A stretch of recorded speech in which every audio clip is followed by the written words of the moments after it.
حمد و ثنا کے بعد واجب الاحترام سامعین کرام، حاضرین و ناظرین، قرآن مجید فرقان عظیم کی بڑی مختصر اور انتہائی جامع آیہ مقدسہ تلاوت کرنے کا شرف حاصل ہوا۔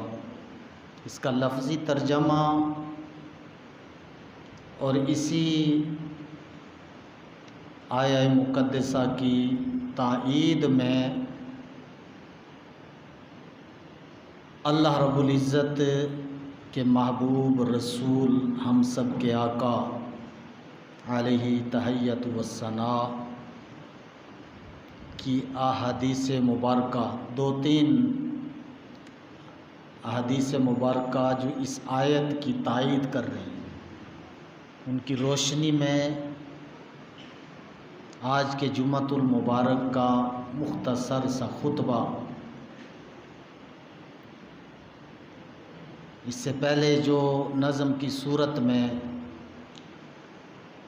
کلام پیش کیے گئے ان میں سے دو کا تعلق امام اہل سنت مجدد دین و ملت مفتی علامہ احمد رضا تاجدار بریلی رحمۃ اللہ تعالی علیہ کی کلام ہے، ہدایت بخشش۔ آپ نے اللہ کے محبوب کی جو ثنا خوانی کے اندر کلام پیش کیا، اس کا مجموعہ کتاب ہے، کتاب کا نام ہدایت بخشش۔ حدیقۃ عربی کے اندر باغ کو کہتے ہیں اور اسی کی جمع حدائق آتی ہے، باغات، بہت سے باغ جمع ہے۔ بخشش آسان عام فہم لفظ ہے، ہر ایک اس کا مفہوم جانتا ہے۔ بخشش مغفرت کو کہتے ہیں۔ تو کتاب کا نام آپ نے ترتیب دیا ہدایت بخشش، بخششوں کا، مغفرتوں کے باغات اس میں ملتے ہیں۔ وہ باغات کیا ہیں؟ سب کے سب اللہ کے محبوب علیہ الصلاۃ والسلام کی ثنا خوانی۔ اس سے ایک کلام پیش کیا گیا اور ایک ابھی کلام پیش کیا گیا جس کے اندر ثنا خواں اپنی محبت کا اظہار کر رہا تھا۔ میرا عنوان کچھ اور تھا آج اللہ کے ولیوں کے بارے میں، تو یہ کلام سن کے میں نے بھی اپنا عنوان اعلیٰ حضرت پہ رکھ دیا، امام اہل سنت، کیونکہ آپ جس طرح علماء کے بادشاہ ہیں اسی طرح ولیوں کے بھی بادشاہ ہیں۔ جب آپ کا ذکر ہوگا تو علماء کا بھی ذکر آ جائے گا، اللہ کے ولیوں کا ذکر بھی ہو جائے گا۔ شخصیت ایسی شخصیت ہیں کہ جن کے پائے کا عالم صدیوں تلاش کرو کوئی دکھائی نہیں دیتا، اور ایسے عالم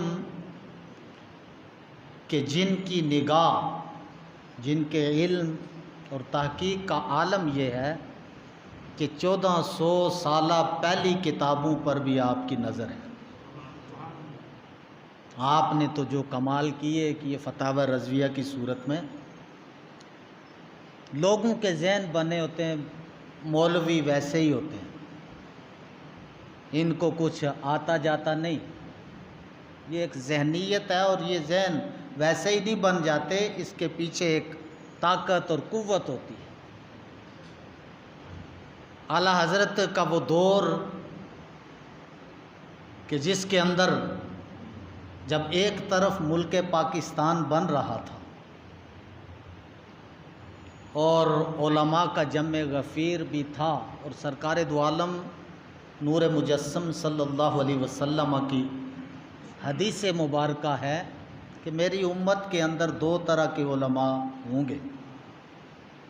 یہ کوئی میرا اور آپ کا فیصلہ نہیں، یہ براہ راست اللہ کے محبوب علیہ الصلاۃ والسلام کی حدیث اور آپ کا فیصلہ ہے، اور آپ کا فیصلہ نہ تو کوئی رد کر سکتا ہے، نہ کوئی یہ کہہ سکتا ہے کہ یہ ہوا کیوں۔ جب اللہ کے محبوب نے فرما دیا تو وہ ہوگا، اس واسطے کہ اس زبان سے کلمہ وہی نکلتا ہے جو اللہ کی طرف سے وحی ہوتی ہے، اس وحی کے علاوہ زبان حرکت نہیں کرتی۔ تو جب وہ زبان ہی ایسی ہے جو اللہ فرمانا ہے میری امت میں دو طرح کے علماء پیدا ہوتے رہیں گے، سرکار نے ہی وضاحت فرما دی کہ ایک علماء حق ہوں گے اور دوسرے علماء سو ہوں گے۔ علماء حق الفاظ ہی بتا رہے ہیں آقا علیہ الصلوۃ والسلام کے، علماء حق وہ ہوں گے کہ تلوار گردن پہ ہوگی تو کلمہ جو ان کی زبان سے نکلے گا وہ قرآن ہوگا یا حدیث مصطفیٰ ہوگی، حق بات ہوگی۔ اور علماء سو کا مطلب برے، سو برائی کو بھی کہتے ہیں اور گناہ کو بھی سو کہتے ہیں۔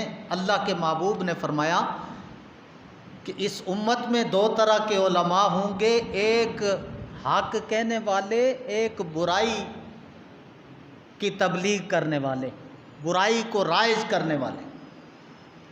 جو حق کہیں گے وہ علماء حق ہوں گے، اور جو برائی فتنہ فساد کی باتیں کسی کو سکھائیں گے، اس کی تربیت کریں گے، فرمایا وہ علماء سو ہوں گے، برے علماء۔ یہ اللہ کے محبوب کا فیصلہ ہے۔ اب کسی کو چوں چرا کی جرت نہیں ہونی چاہیے کہ سرکار نے فرما دیا۔